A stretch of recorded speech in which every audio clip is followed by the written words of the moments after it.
کەسێکت بینی خزمە یا بێگانە، دراوسێ یا دوور، خراپە، زمانێکی خراپی بەلاوی پەنا بخوا، چونکە خەڵکی زۆربەی بەهۆی زمانێ دەچێتە جەهەنەم، خەڵکی کشێ بەهۆی زمانێ دەچێتە بەهەشتەوە، چونکە بۆ عیبادەت و چاکە بەکاری دەهێنێ.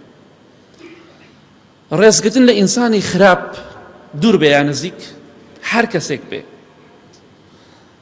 نەترسنۆکیە، نەبێغیرەتیە، نەدووڕوویە، منافقیش نییە، زەلیلیش نییە، مەڵێ خۆم زەلیل کرد، وەڵا مەجبوری ڕێزی لێ بگری، مەسەرە زەلیلی نییە، مەجبوری لەبەر ئەوەی کەرامەت و ڕێزی خۆت بپارێزی.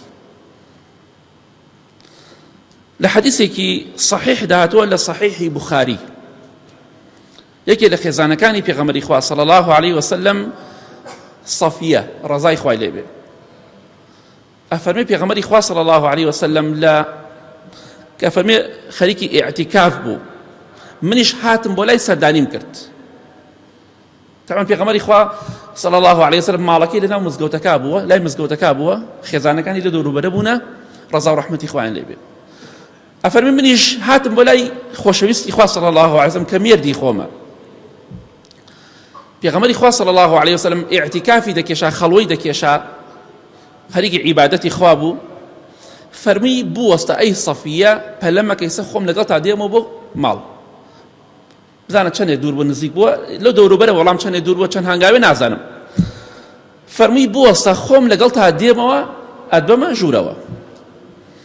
ئەفەرمێ کاتێک کە چاوەڕێی پێغەمبەری خوام کرد صلی الله عليه وسلم، ئیعتیکافەکەی تەواو کرد، منیش لەگەڵیا هەردووکمان کەوتینە ڕێ بەرەو ماڵ. ئەفەرمێ دوو پیاوی ئەنساریمان توش بوو، دوو پیاو خەڵکی شاری مەدینە، دوو پیاو تێپەڕین، ئێمەش دەڕۆین، دوو پیاو تێپەڕی. پێغەمبەری خوا صلی الله عليه وسلم کاتێک کە ئەو دوو پیاوەی بینی، پیاوەکان زانیانە پێغەمبەری خوایە صلی الله عليه وسلم، یەکسەر پەلەیان کرد، پەلە بە پەلە ڕۆشتن بۆی بڕۆن. خۆشەویستی خوا صلی الله عليه وسلم فەرمی عەلا ڕیسلیکوما، بوەستن پەلە مەکەن، ئەمە سەفەی خێزانمە، ئاگادار بن.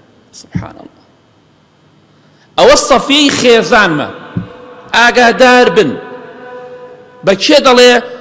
بە سەحابە دەڵێ، کێوا دەڵێ؟ خۆشەویستی خوا صلی الله عليه وسلم. ئەی چی دەڵێ من و تۆی تاوانبار؟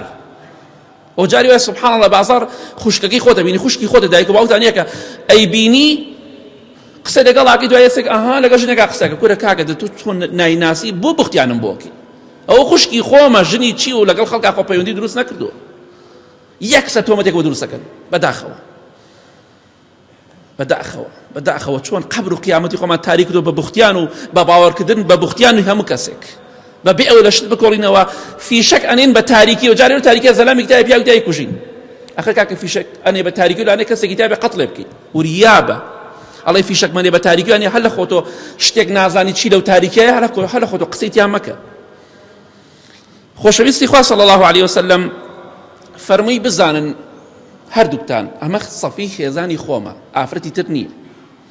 وتیان سبحان الله، ئەی پێغەمبەری خوا صلی الله عليه وسلم، بختیان بۆ تۆ دروست بکەین، ئێمە گومانی خراپ بە تۆ بەرین، شتی وا چۆن نەبێ، سبحان الله، شتی وا هەر نابێ، پێویست ناکە ڕوونکردنەوە بدەی، بەڵام پێویست دەکات، بەڵێ پێویست دەکات ڕوونکردنەوەی ناوێ. سبحان الله، چێ دەتوانێت گومانی خراپ بە تۆ بەری؟ ئەی پێغەمبەری خوا صلی الله عليه وسلم چی دەفەرمی پێغەمبەری خوا صلی الله عليه وسلم؟ فەرمووی إن الشيطان يجري من الإنسان مجرى الدم وإني خشيت أن يلقي في أنفسكما سوءا أو شيئا.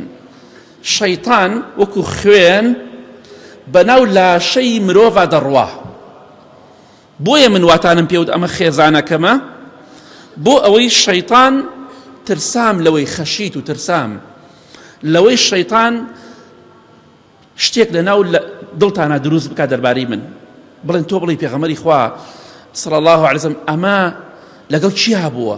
خێزانی بووە، کێ بووە، کچی بووە؟ نە، ئەم پرسیارە نایاڵم، لە مێشکتانە ئەم سەرۆسەر بکات، لە دڵتانە بیری لێ بکەنەوە، هەندێک ڕوونکردنەوەی پێویستە بیدەی بۆی ئەم کەسە زۆر تەحقیقاتی لێ نەکات، ڕێک کۆتایی بە کێشەکە بێنە، حەلیکە